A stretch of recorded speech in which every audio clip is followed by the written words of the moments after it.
We'll start off with how did I become homeless.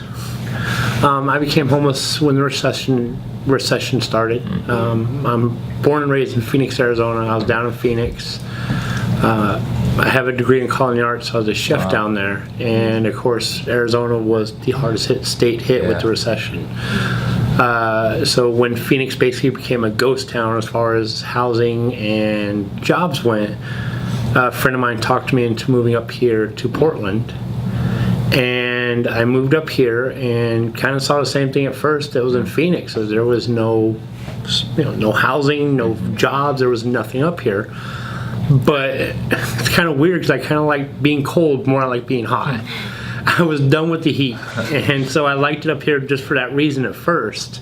And I've met a lot of good people. Of course, the staff here at Street Roots. I've been here with Street Roots for 5 years now. This has become my family up here over that time, and now 9 years being homeless off and on. I'm about ready to get into an apartment hopefully by the end of the summer, and That's great. it's been a long process, but it's worked, I guess. How do you like the non-homeless people to treat you? Just with respect. And I'm not going to ask for any special treatment, oh, I'm homeless, you have to give me something. I have no problem standing out there in the rain and the snow and the sun selling papers. But just respect.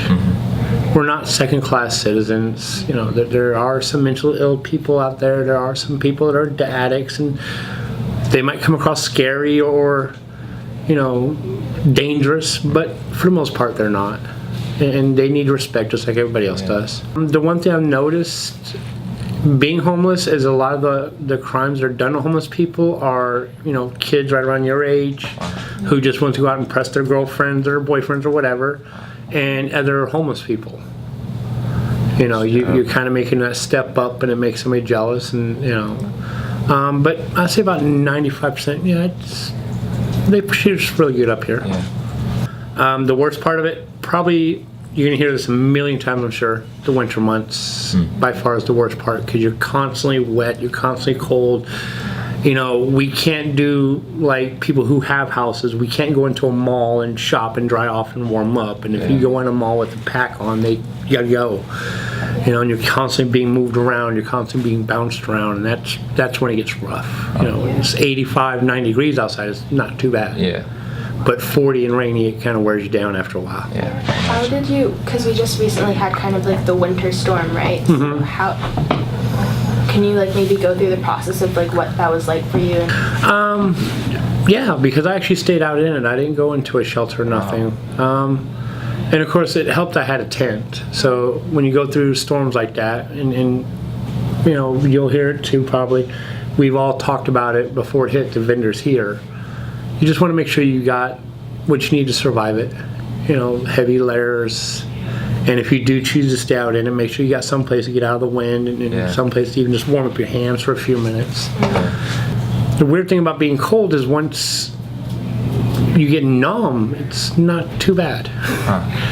It wasn't too bad once the snow and the wind stopped. It wasn't too bad camping out in it. And it just amazed me how Portland opened up too with it. People make sure we had enough jackets. People coming in all times of the night. Make sure we had soup, coffee, hot chocolate, and that was very impressive. The last one, what do I enjoy about Portland? The weirdness. I've been here 10 years now. I love the randomness of it. How both the good and bad randomness. What is the randomness or weirdness that you like? Well, I've had both ends of it. I was selling papers right when I first started, and some guy just randomly punched me in the face. Wow. And that was pretty. That was pretty weird and random. I mean, just punched me in the face and walked away like nothing happened. Didn't say a word or nothing. Really.